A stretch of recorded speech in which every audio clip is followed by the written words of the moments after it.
Hi, this is Kermit here at Works of Light, leaving a quick message about getting down on yourself and self-doubt. So I was asked a very interesting question after class. When folks were milling about, getting things together after Shavasana, someone came over and asked, is it really possible to not get down on yourself? And so I thought about it as a serious question because I know it was a serious question. So just to rewind as to why we were talking about it, at the beginning of class, I was talking about Ahimsa, which is the first principle under the yamas, Ahimsa meaning nonviolence. And so in the context of a yoga practice, we think of nonviolence by thoughts, words, or deeds, primarily against oneself. And so the thoughts are negative thoughts or detracting thoughts.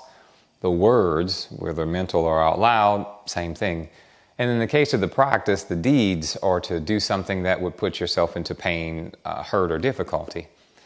And so I was giving that as I think we had someone who was new, and so I wanted to be sure to share that, ahimsa, nonviolence to self.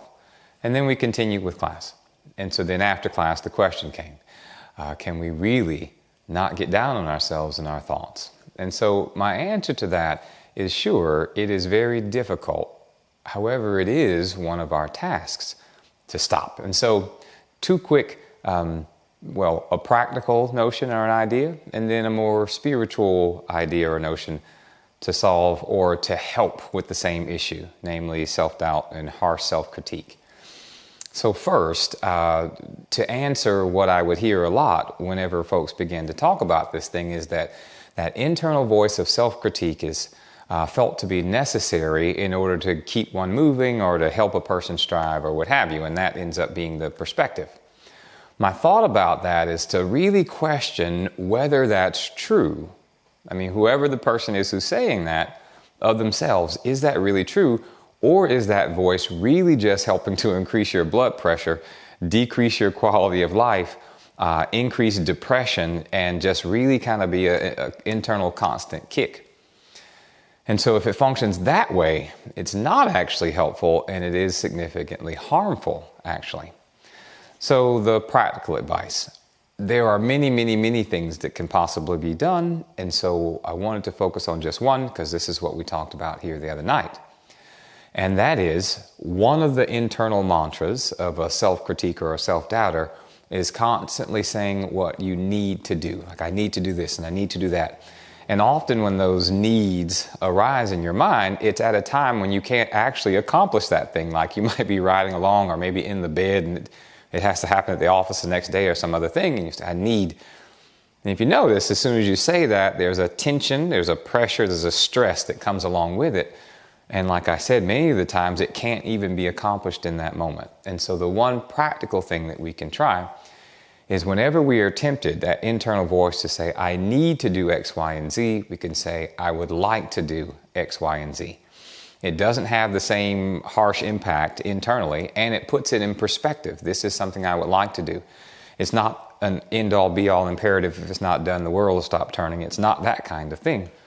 And so I would like to do it. And just that one thing can help internal with the psyche for sure. And then the spiritual approach for the same. Given that we are animated by the divine spirit, meaning if the divine spirit was to withdraw, we would cease to exist, and that our animation comes from the single divine source. Well, with that in mind, if you self-detract and you are divinely animated, it is the first act of blasphemy to put yourself down, moreover, to put the light within you down. And so from the spiritual perspective, it is detrimental in that way because we are not acknowledging that internal bright light that helps us have that bright, internal, shiny, gratitude, non-depressive feeling. So just to reiterate, one, the self-detraction is the first act of blasphemy. Or two, one practical thing to do is when the internal voice tries to bring in the urgency at times where the task cannot be completed, instead of saying, I need, you say, I would like to. All right, take care.